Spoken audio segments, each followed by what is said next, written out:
Aprovados os atos de incorporação, a incorporadora declarará extinta a incorporadora, extinta a incorporada e promoverá a respectiva averbação no registro próprio e da Lei de Sociedade por Ações, Lei 6.404 de 1976, artigo 227-A. Incorporação é a operação pela qual uma ou mais sociedades são absolvidas por outra que lhe sucede em todos os direitos e obrigações. Sublevo a mencionar que a sucessão do Banco Sudamérica Brasil S.A. por incorporação do Banco Santander Brasil S.A. é fato notório de reconhecimento público, tendo sido noticiado em diversos meios de comunicação. Entretanto, a aludida operação, muito comum no mercado financeiro, não redunda na revogação do mandato otorgado no início do processo, folhas 8/10. Filio-me a corrente, capitaneada pela Corte Superior, a qual afirma ser imprescindível para a revogação de poderes em situações semelhantes, ato expresso da parte, porque não ocorreu na hipótese subjúdice. Isto é, a sucessão configurada entre as empresas não desnatura o mandato judicial conferido pela sucessão. Isso é a jurisprudência, né? STJ, pensando no negritado, se a incorporadora assume expressamente na qualidade de sucessão, de sucessora, todos os direitos e obrigações da sociedade incorporada, o mandado validamente otorgado continua vigente até que haja revogação expressa. Precedentes. STJ, né, decisão de 2017, da lavra do ministro Ricardo Vilas Boas Cueva. Também cito outro julgado, agora já mais antigo, do ministro do falecido Teório Albino Zavascki, que era um dos baluartes, faleceu naquele acidente trágico, né? Pensando também, isso já de 2007, veja que o STJ vem incorporando esse mesmo entendimento.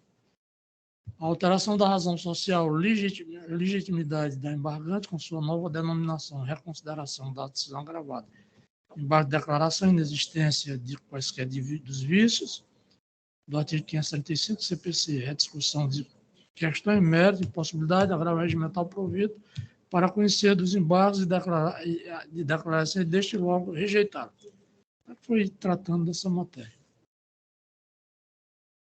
Aí eu digo aqui, eu cito aqui do ministro Mauro Ribeiro, no ARESP 683339 de São Paulo, também, pensando na parte principal, Sua Excelência diz o seguinte: ainda que assim não fosse, a jurisprudência dessa Corte é firme no sentido da validade do mandado judicial conferido pela parte, sucedida quando há sucessão de empresa no curso do processo, em atendimento aos princípios da instrumentalidade das formas, bem como da estabilidade e autonomia das relações jurídicas processuais e materiais.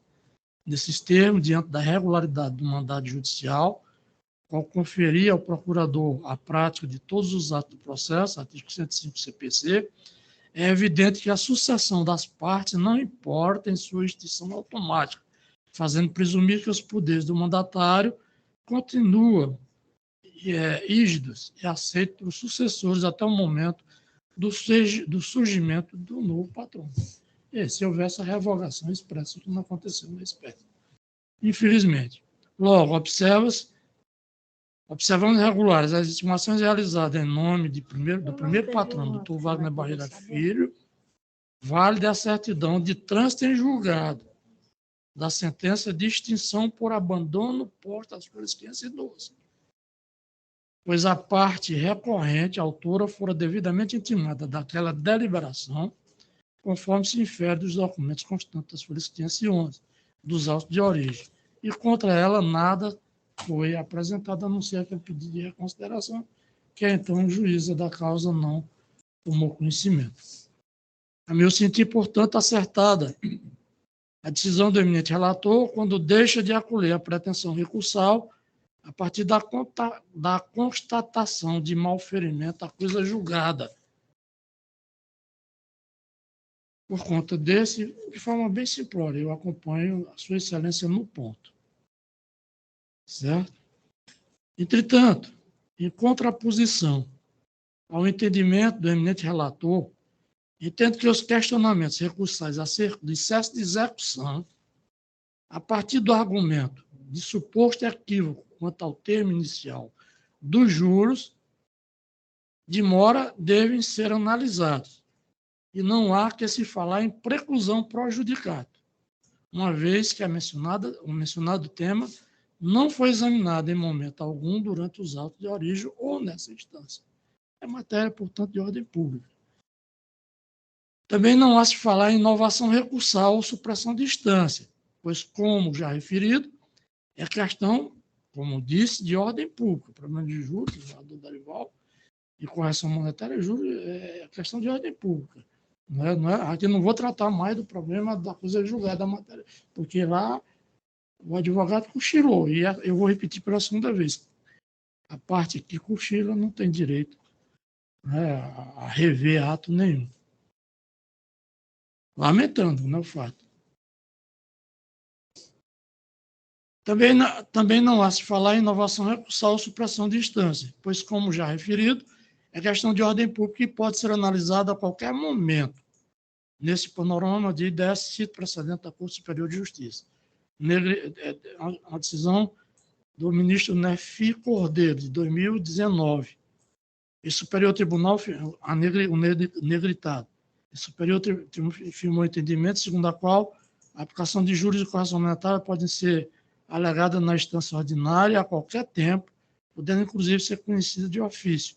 A decisão nesse sentido não caracteriza julgamento extra petita, tampouco condiz a interpretação de ocorrência de preclusão consumativa, porquanto tais institutos são meros consecutários legais da condenação. Quer dizer, houve a condenação, né? Eu estou mantendo a condenação, mas eu estou ajustando a condenação nos termos previstos pelo STJ.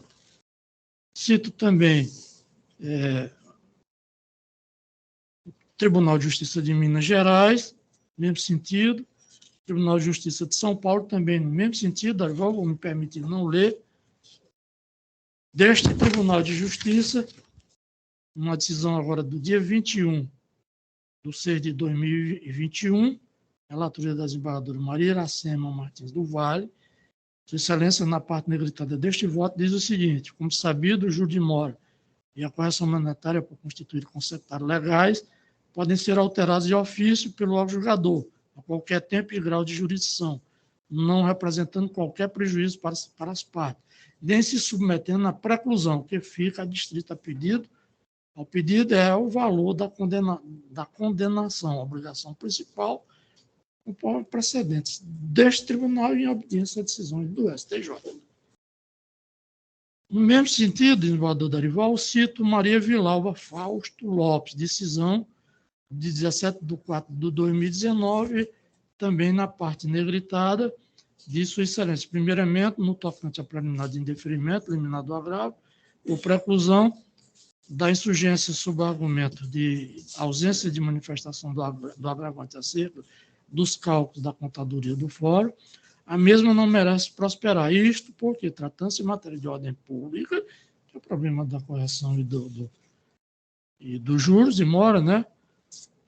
A discussão acerca dos juros de mora e da correção monetária não se encontram sujeitas à preclusão, salvo na hipótese de decisão anterior, conforme precedência do STJ.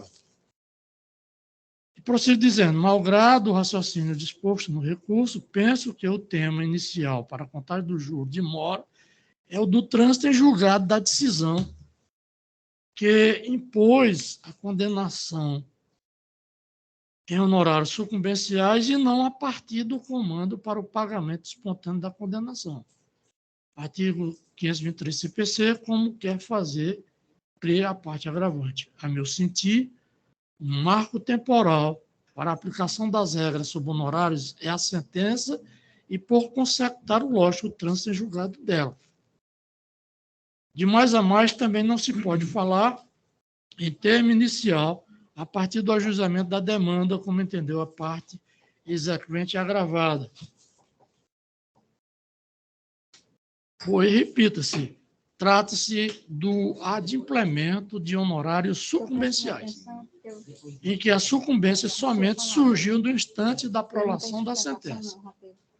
Esse é o entendimento expresso no voto do ministro Alexandre de Moraes em julgado recente. Confira-se, aspas. O direito aos honorários advogatícios sucumbenciais surgem no instante da prolação da sentença. Não está se discutindo isso. ARE 101-4675, a GR de Minas Gerais, STF, primeira turma, decisão de 23/3/2018. E são vários os precedentes em sintonia ao entendimento supra. Confira-se. STJ, no RESP 1402-666 do Rio Grande do Sul, relatoria, ministro Moura Ribeiro, julgado em 24/4/2018, parte negritada.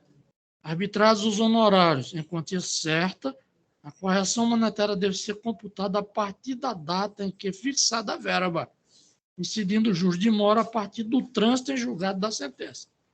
Né?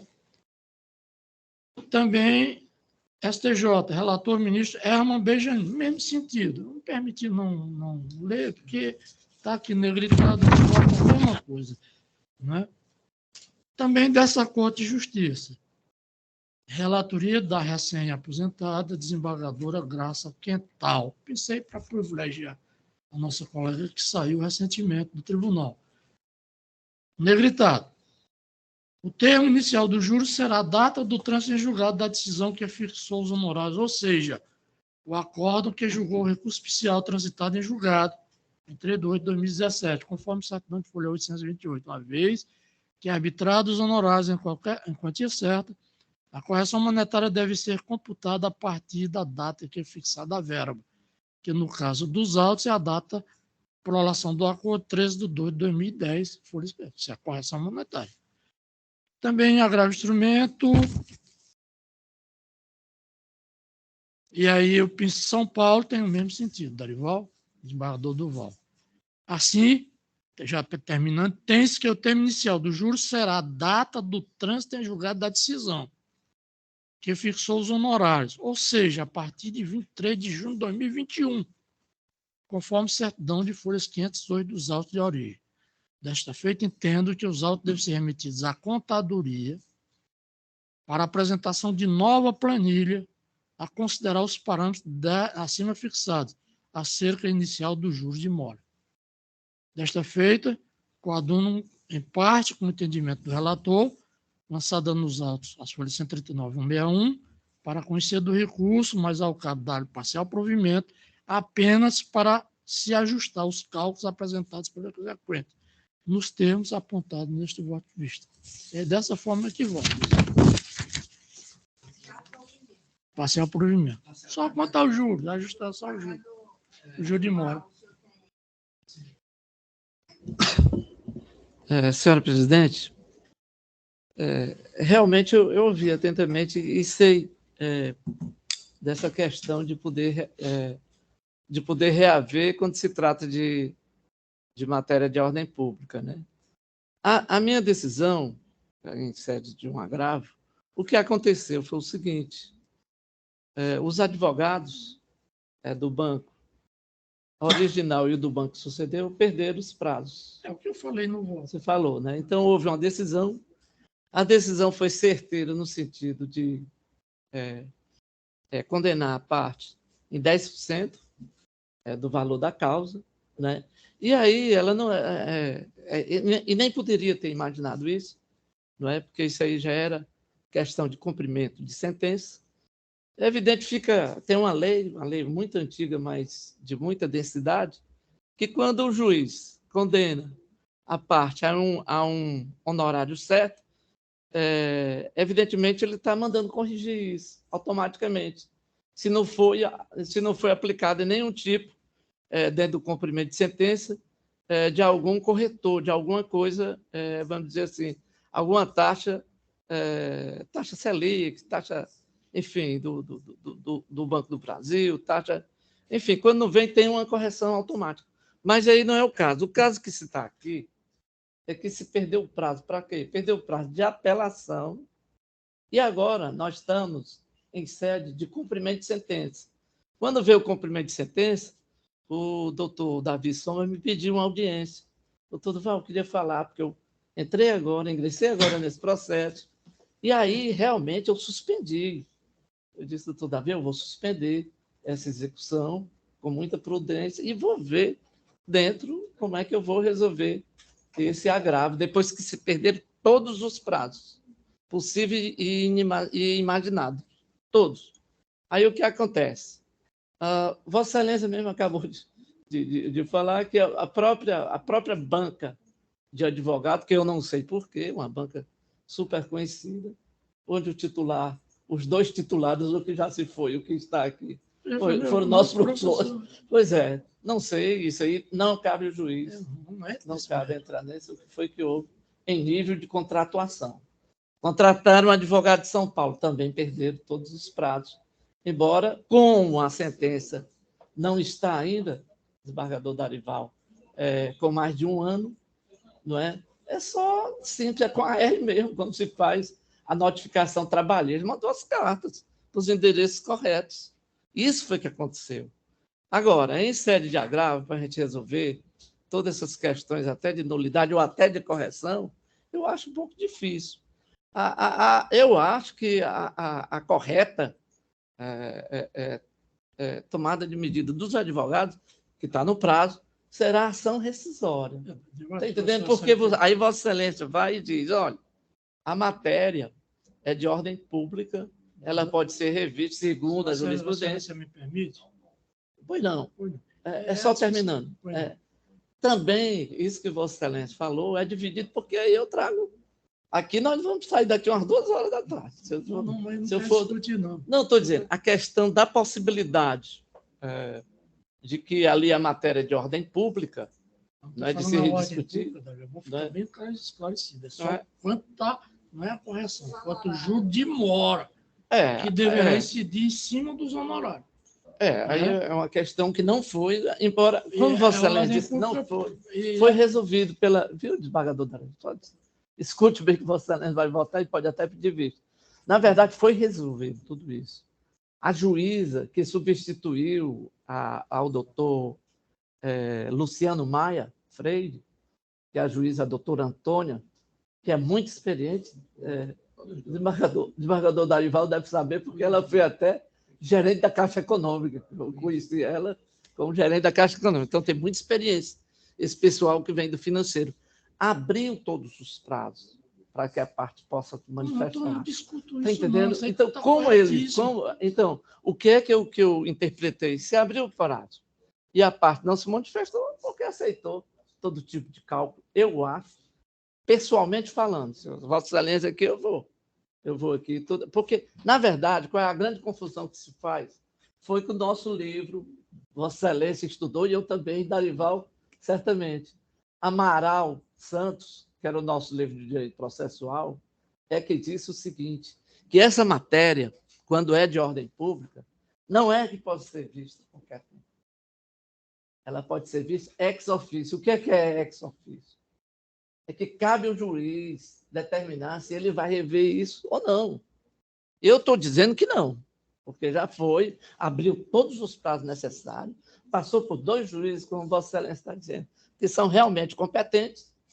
E como é que eu vou agora rever de novo tudo isso? Então, essa questão é uma questão que a doutrina soluciona muito bem, embora a jurisprudência até hoje vive dividida, porque aqui nós vamos sair 2 horas da tarde, senhora presidente. Se fosse citar as manifestações do STJ, inclusive de Vossas Excelências. Nós 3 aqui, nós já julgamos, porque é impossível. A correção de mora, me perdoe. A correção de mora, não. A revisão por ser matéria de ordem pública. Estou falando o seguinte. Nós não podemos mais rever. Não, Vossa Excelência está me entendendo errado. O que eu estou fazendo, eu estou tomando o seu voto em 2 pontos. Eu entendi. Vossa Excelência acompanha comigo até um certo ponto, e depois, eu quando acompanho. passa a questão da Agora, ordem quanto pública, eu vejo à isso. correção dos juros de mora, Na tá sentença, entendendo? Eu não posso aliás, aplicar a legislação como você está falando lá do passado, não posso. ó, Sequer autocogite em legislação, estou simplesmente aplicando a jurisprudência do STJ. mas o que eu quero dizer é exatamente diz isso. que Eu a acho que toda essa correção matéria aí, Vossa Excelência, me perdoe a minha incisiva posição, ela deve ser enfrentada em Porque ação se própria. nós ficarmos nesse Não tem entendimento mais aí o que de se que a fazer. correção, Eu suspendi o juro de mora, viu, Dario? Se nós ficarmos nesse entendimento que o juro de mora não pode ser alterado de ofício, consoante determina a jurisprudência recente do STJ e do STF, nós vamos colocar uma outra situação aqui. Qual? Nós vamos colocar conflito, as nossas decisões com as decisões do STJ. Esse é que é o ponto.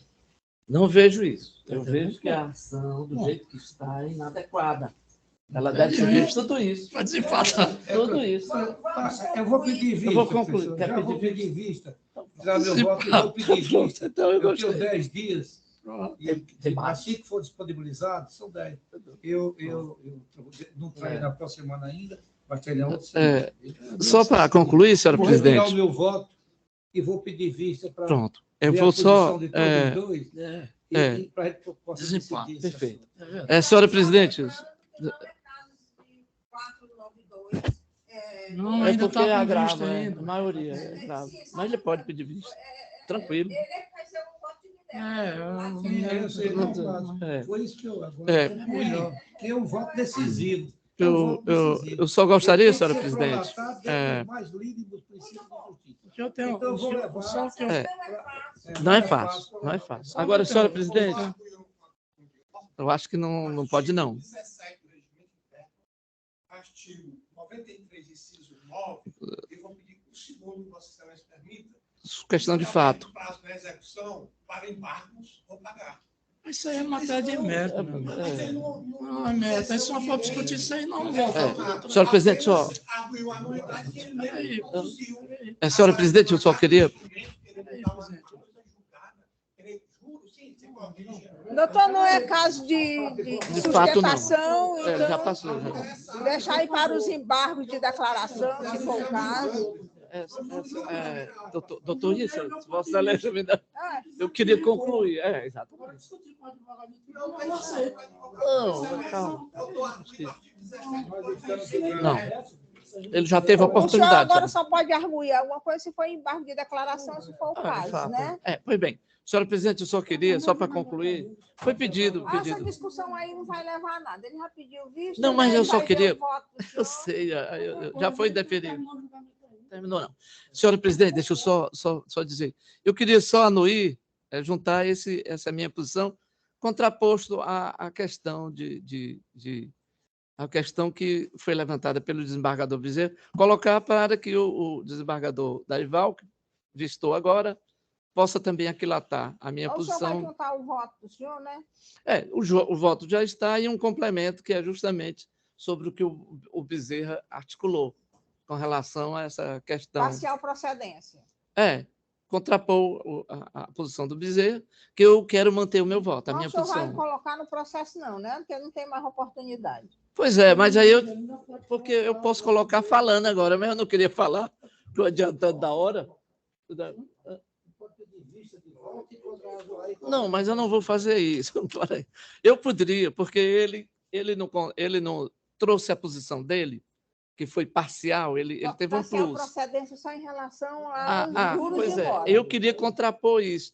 Não vou fazer agora, porque a posição dele é a minha e a dele, são duas posições. O desembargador Darival já entendeu, né?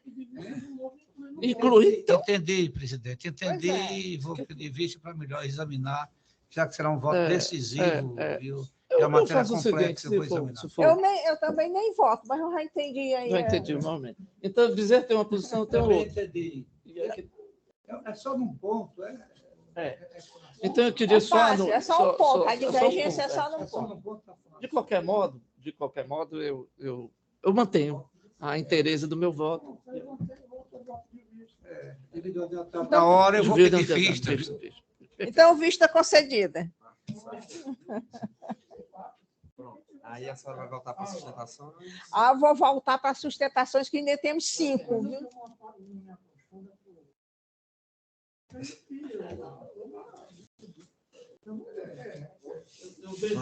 Não, às vezes eu tenho raiva, porque dá trabalho demais.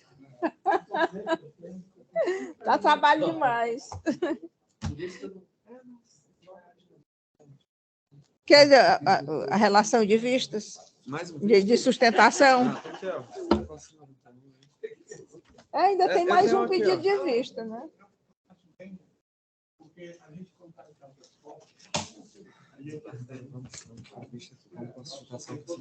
Qual é? Então, dando prosseguimento, vamos voltar para os pedidos para o julgamento dos processos com pedido de sustentação.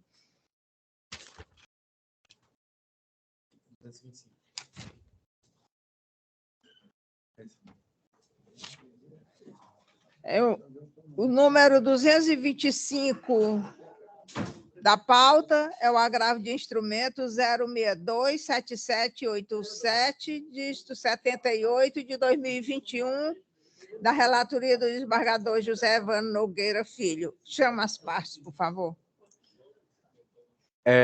De ordem da presidência, eu faço pregão das partes, né? Agravante José Argemiro Martins e outro, agravado Francisca Maria Barroso Martins. Advogado solicitante, doutor Marcelo Souza de Carvalho. Quem solicitou foi a parte agravante. Doutor Marcelo está presente? Doutor Marcelo Bruno Souza de Carvalho. Não se manifestou, leia a ementa, por favor, e vamos prosseguir com os julgamentos. Eu não voto nele.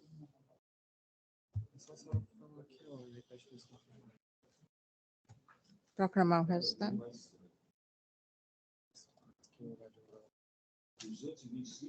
Sim, senhor.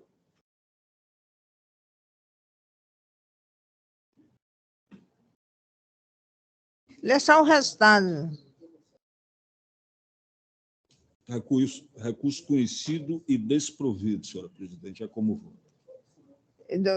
Desembargador Duval, se acompanha? Acompanha. Darival? Acompanha também.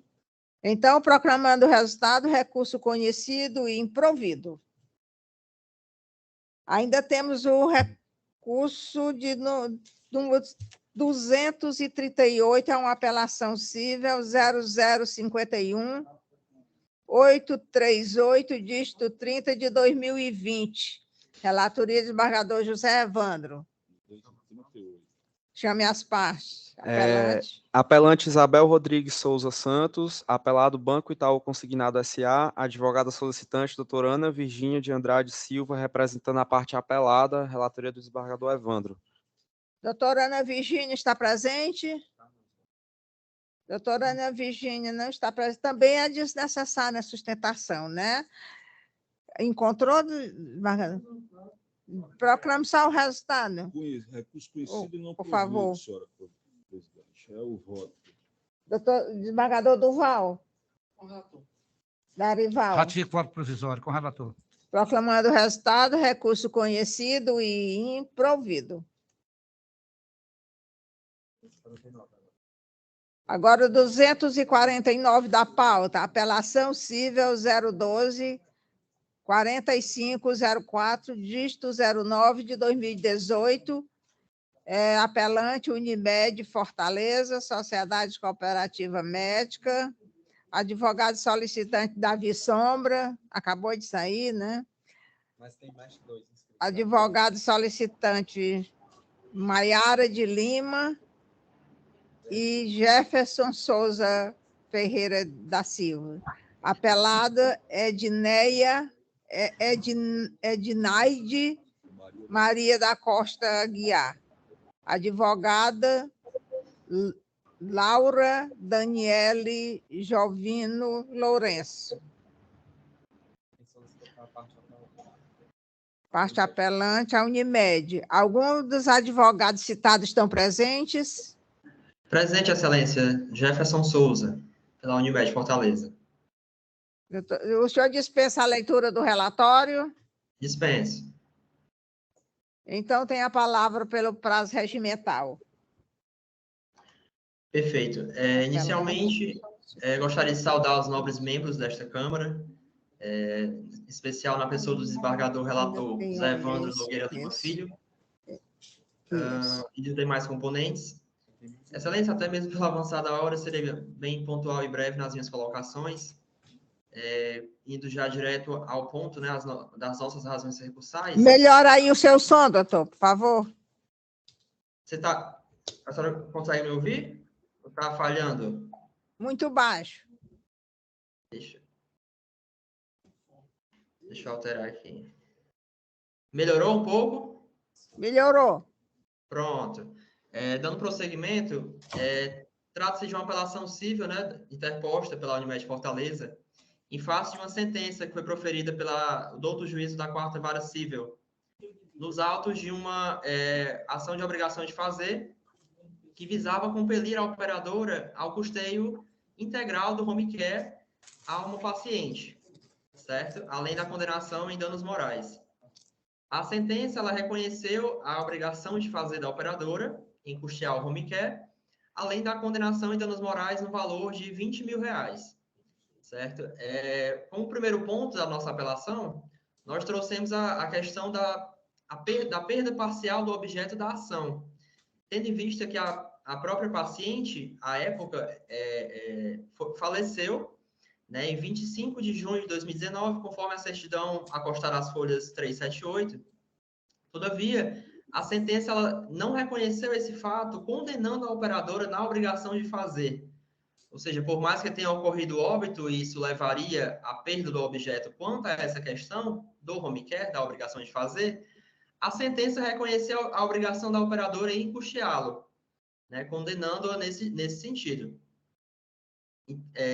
Não obstante essa questão, o próprio juízo sentenciante, em momento prévio, ele reconheceu a questão do óbito e determinou o prosseguimento do feito tão somente quanto ao dano moral, que era o outro pedido, que inclusive foi realizada a habilitação da genitora para prosseguimento somente quanto a essa questão. Então, esse nosso primeiro momento, esse nosso primeiro pedido, é relativo a essa questão da perda do objeto da própria ação, em decorrência, em consequência lógica, do óbito da beneficiária. Ou seja, não subsiste a obrigação, ao nosso ver, da operadora em custear um home care, tendo em vista esse fato ocorrido. Então, como o nosso primeiro pedido do nosso apelo é relativo a essa questão.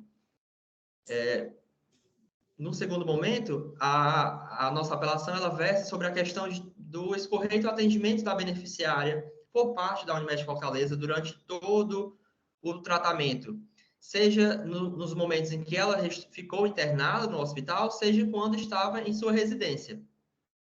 O cerne de toda a questão diz respeito, o que originou a presente ação foi a manifesta resignação da mãe da então promovente em proceder com a deshospitalização. A paciente ela já se encontrava de alta médica prescrita, conforme os documentos que já constam nos autos, porém, a mãe, em diversas reuniões que ocorreram junto aos serviços de psicologia, de assistência social da operadora, a mãe sempre manifestava essa resistência e, por conta disso, foi ajuizada a presente ação buscando compelir a Unimed Fortaleza a fornecer todo o tratamento em home care, por mais que esses serviços já estivessem sendo fornecidos pela operadora, por conta de alguns acordos que foram feitos antes mesmo do ajuizamento da ação entre a operadora e a genitora da beneficiária.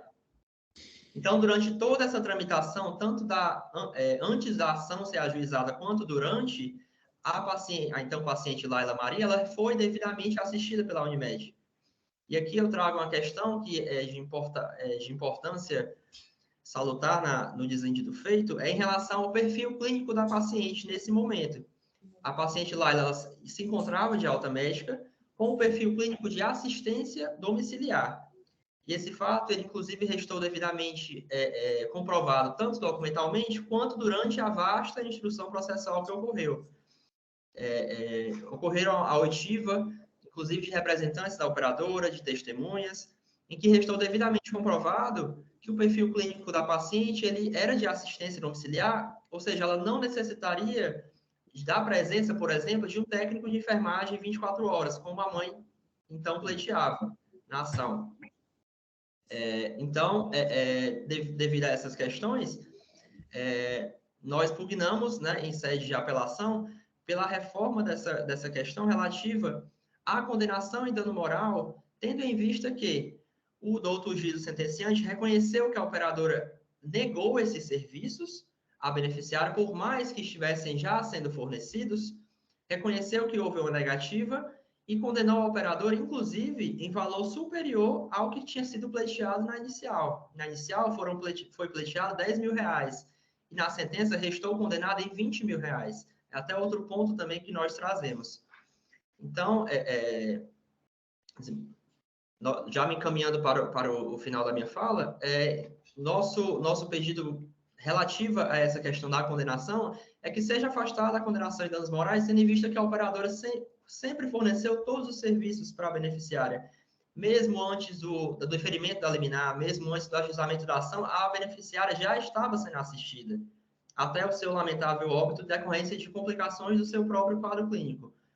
Então, o nosso pedido com presente apelo, ele se restringe ao afastamento, em primeiro momento, ao afastamento dessa obrigação de fazer, com a consequente perda parcial do objeto da ação, e, por conseguinte, que seja afastada a condenação em danos morais, tendo em vista que a operadora agiu em restrito exercício regular do direito, ao prestar todo o tratamento devido à beneficiária. E, em caráter subsidiário, em caso de manutenção dessa condenação, que seja minorado esse valor à luz dos princípios da razoabilidade, da proporcionalidade e até mesmo à luz de precedentes desta própria Câmara e deste egrégio tribunal.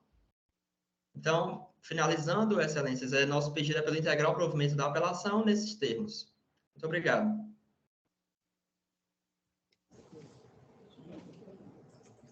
Devolvo a palavra ao desembargador Evandro. Cumprimentando o advogado da Unimed, como já é matéria comezinha, não só nesse órgão fracionário, mas nas demais câmaras, vou me permitir parafrasear o nobre desembargador Darival Primo, a ler apenas o frontispício da proposta de voto. Apelação cível, ação ordinária, obrigação de fazer acumulada com pedido de tutela de urgência e indenização por danos morais e materiais.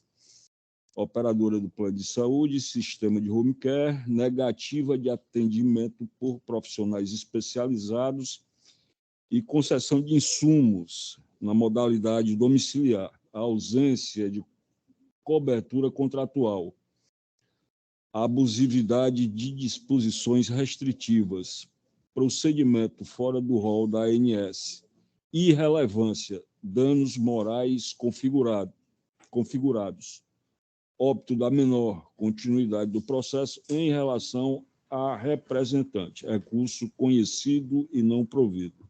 É como voto, senhora presidente.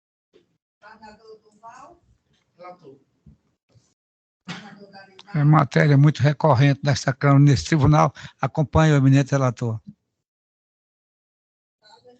Conhecido e improvido.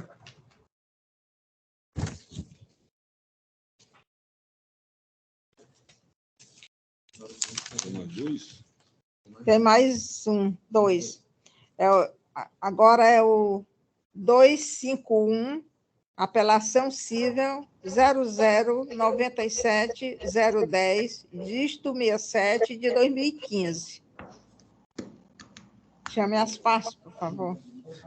Apelante Jucileda Vieira de Moura, apelada Francisca Neuza Alencar, advogado solicitante Dr. Geraldo Barroso Lima, representando a parte apelada.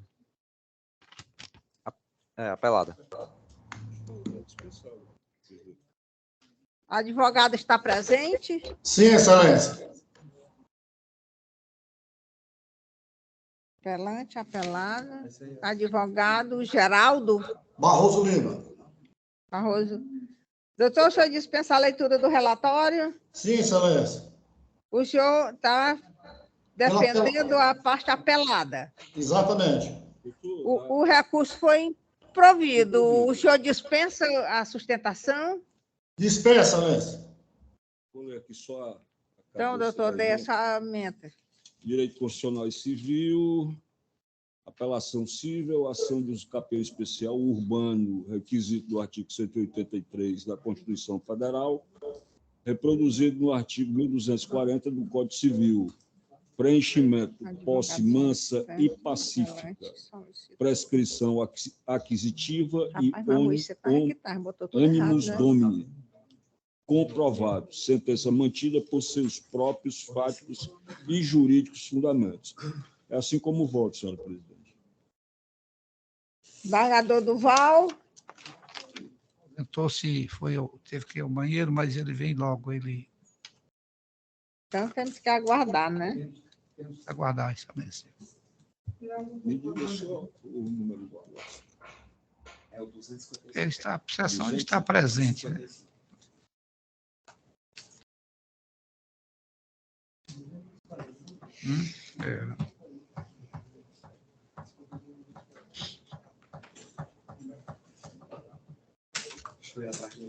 Vai lá. Qual o relator, senhora presidente? Projeto Darival. Também acompanha o eminente relator, excelência. Então, proclamamos o resultado, recurso conhecido e improvido. Vamos anunciar o último. É o 255 da pauta. É a apelação civil 1404, dígito 404, de 2017. Chame as partes. Apelante MRR, apelado SF de ORRPER de O.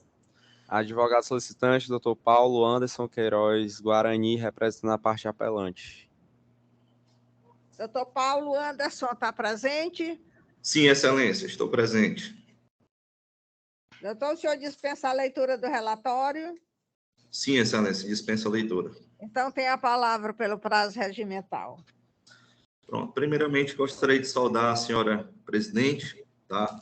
Senhora Maria do Livramento Alves Magalhães, presidente dessa Câmara.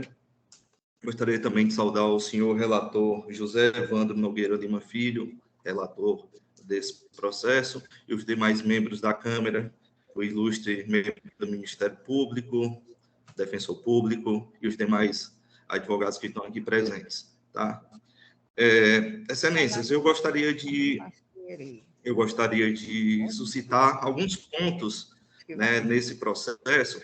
Eu entendo que é um processo bem delicado, é um processo onde a gente tem aqui uma proteção, né, do direito da criança, certo? Eu entendo demais essa preservação no que tange a esse direito do menor, tá? Mas eu gostaria de tecer alguns comentários, tá? E dizer aqui para vocês que o menor Salomão, ele vive uma situação onde ele tem dois pais biológicos, ou tem um pai biológico e tem dois pais afetivos, né? Foi trazido aos autos, embora não tenha tido tanta relevância por meio do parecer do Ministério Público, assim também na decisão, né, que está sendo aqui combatida, que gerou esse recurso de apelação, os documentos, dois pais afetivos, né? Nos documentos de folhas 16 do processo dos presentes autos, foi feito um ata notarial, tá? Foi feito um ata notarial, tão logo o apelante, né, descobriu que não era o pai da criança, ele buscou meios de tentar conseguir saber se existiria esse vínculo do pai biológico com o filho, né? Onde o pai que registrou, né, o apelante, ele não sabia, não tinha conhecimento de tais encontros, né, que a mãe estava fazendo do filho com o pai biológico, né? A gente pode ver na ata notarial de folhas 16 a 27 que foram feitos diversos encontros encontros em shoppings, encontro na própria casa do pai biológico. Foram feitos encontros de modo que a própria criança disse ao pai, né, o apelante, que tinha um outro pai. E foi o que gerou toda essa perturbação mental, né, na cabeça do apelante, quando descobriu que não era o pai, né, não era realmente o genitor, né, não era o pai biológico do filho. Então, assim, as informações vieram aos autos, as informações constam nos autos nessas provas, esses encontros constam nos autos. Tá? É interessante aqui suscitar que pessoas da família, né? Pessoas da família, né? Até porque o genitor não tinha conhecimento, mas pessoas da família da genitora curtiam fotos, inclusive falavam nas redes sociais, né? Tal pai, tal filho. Então, assim, era algo que o próprio o apelante não sabia, mas que a família da genitora sabia. E ele não tinha esse conhecimento. O que nos gera uma sensação, né, do meu cliente de que o laço afetivo entre ele, apesar de existir até os 6 anos de idade, que foi rompido totalmente depois dessa descoberta, esse laço afetivo, onde está sendo atribuído a ele essa situação, esse mesmo laço afetivo eles tinha também com o próprio pai biológico, né? Então, aqui, a gente está preservando o laço afetivo, o pai biológico é a pessoa que sempre teve esse laço paternal com o menor, né? Digo, até os 6 anos, o apelante tinha, sim, esse laço, que foi suspenso totalmente. Hoje, já foi informado no processo, apesar de que a gente não tinha provas aqui nos autos, né, que pudessem dizer que o pai genitor vivia, sim, com o filho. Hoje, né, eu até consegui, de última hora, uma foto dos dois. Hoje em dia, né, eu sei que não cabe a produção de provas aqui, mas nós temos aqui a foto do pai e filho, né, que atualmente vivem juntos, eles vivem no mesmo teto, né? Então, o que eu busco, né, é uma reforma dessa decisão para que o filho não tenha mais essa confusão de ter 2 pais, né, como ele mesmo teve aos seus 6 anos de idade, e que ele possa, sim, ter o seu pai de referência no seu documento, né, seguindo, já que ele já tem esse contato desde dos seus primeiros anos de vida, que ele possa, então, ver nessa figura, né, nesse pai biológico, a pessoa do seu pai realmente, né, que é o caso em que se encontra. Então, a reforma é nesse sentido, tem provas nos autos, tem as manifestações que já foram feitas. Eu queria só pontuar realmente esses pontos aqui que, de repente, não ficaram tão claros, né? Mas a ata notarial é perfeita para relatar a existência desse vínculo, tá? A existência desse vínculo afetivo entre o menor e seu pai biológico, desde antes, né, da ruptura entre o menor com com o apelante, né? Antes mesmo disso já existiam esses encontros, já existia essa relação paterna, né, afetiva. Então, essa a minha argumentação, na qual peço provimento que seja reformada a sentença de 1º grau. Sem mais no momento. Obrigado, doutor. E como vota o embargador Evandro para lançar o voto? Apenas lerei aqui a emenda do desembargador, que é algo explicativo. Apelação civil, ação negatória de paternidade, pai registral, exame de DNA negativo, paternidade socioafetiva configurada, vício de consentimento, ausência de comprovação. Recurso conhecido e improvido, sentença de improcedência mantida. Apesar da existência de exame de DNA confirmando o afastamento da paternidade biológica, a ação foi julgada improcedente, com fundamento na existência da paternidade socioafetiva havida entre as partes por vários anos e por ausência de comprovação do alegado vício de consentimento. O reconhecimento de filiação por pai não biológico, realizado através do registro de nascimento, é irrevogável, a menos que se comprove de forma contundente a existência de vício de consentimento, cujo ônus probatório incumbe à parte interessada em anulá-lo, não sendo suficiente apenas o resultado do exame de DNA negativo.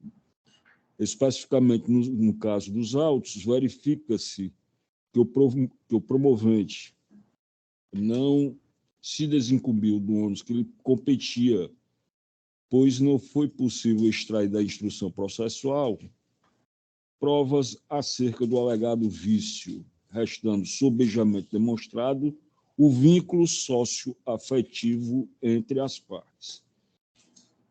Razão pela qual, senhora presidente, eu estou conhecendo o apelo para improvê-lo. É como voto. Acompanhe.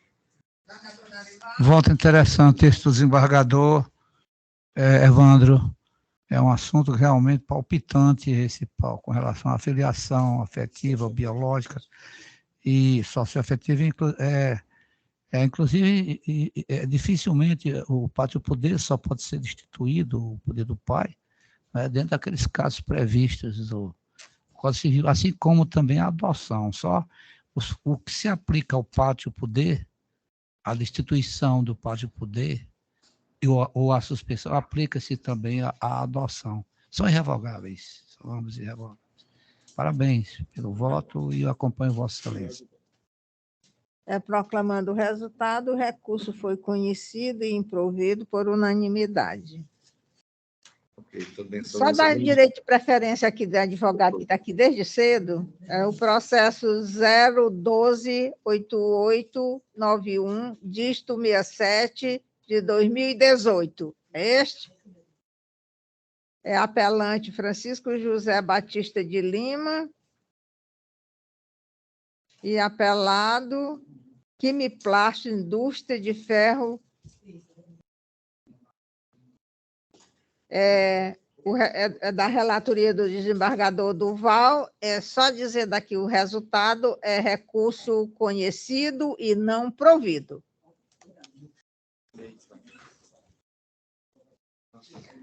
Terminamos os pedidos de sustentação e a secretaria está pedindo que a gente confirme logo os votos provisórios para adiantar os serviços da secretaria. Então, confirmo. A gente confirma logo os votos e depois vai para esse voto, esse pedido de vista. Viu? Eu confirmo todos os meus votos provisórios. Também confirmo todos os votos. Também. Confirmo, excelência. Confirmo. Então, todos os processos estão votados, a secretaria já pode dar encaminhamento. 14. Não, eu não vejo esse processo. É do desembargador Duval. Quem é que falta votar? Desembargador Darival, 14. 14 na pauta. 14 e 15. Eu acompanho ambos os votos. Aquele lá, 91, desembargador de pauta. Certo. Então, todos votados, falta somente um pedido de vista, né, para ser apresentado. Então, tem a palavra. Vamos anunciar só o processo, o número do processo? O agravo de instrumento número 8 de pauta, 062-9947, dígito 47-2019. Agravante LCO, agravado VSD. Na sessão do dia 13 de dezembro de 2022, anunciado o feito, na sessão ordinária de julgamento, manifestou-se o excelentíssimo senhor desembargador Francisco Bezerra Cavalcante, pedindo vista dos autos de forma antecipada para melhor exame da matéria. A vista foi concedida e adiado o julgamento. Então, vamos proclamar o resultado? Eu preciso saber do resultado para poder proclamar. O senhor sabe qual é o número do... Eu voto pelo conhecimento e provimento. Conhecimento e provimento. Perfeito. Então, proclamando o resultado, é recurso. Ele só acompanhou. O método da inicial vai entender que ocorreria pedido de friso Qual é de aqui? reconhecimento e de solução de sociedade de fato, aliado ao explícito da reparação de danos. É isso aqui, o resto da mencionado pedido. Com o relator. Então, proclamando o resultado. Ah, sim, quem vota? Só os votos da reforma. Saudade, Sim, Val. Olival. Acompanha, relator. Acompanha também. Então, proclamando o resultado, é recurso conhecido e provido. Perfeito. Então, encerramos a pauta, né? Senhora presidente, só antes de encerrar, eu queria mandar um abraço à doutora Liduína e ao doutor Carlos Augusto, que houve uma questão aqui de conexão. Obrigada. Um abraço muito grande, doutora Liduína e doutor Carlos Augusto. Imagina. Obrigada, desembargador. Obrigado, desembargador. Meu abraço também. E eu desejo paz e Obrigada, bem para todos, que é a oração desembargador Libanês. a Obrigada, franciscana. também desejo. Paz e bem para Senhora- todos, paz e bem senhora para todos. presidente, Pronto, eu também, semana mas que- hoje foi porque eu já entrei atrasado e mais uma vez fui mal educado e deixei de cumprimentar o doutor Carlos. Mais uma vez, não. Imagina. Assim tá. Você nunca foi mal educado E a aqui. doutora É Lidu. isso, é. Tá. Eu já entrei Obrigada. agora e acabei não os cumprimentando. Mais algum Obrigada, requerimento? desembargador. Então, declaro encerrada a sessão. Só lembrando que mês que vem a doutora Leila, viu? Que é a Hoje foi demais. 23 pedidos de sustentação.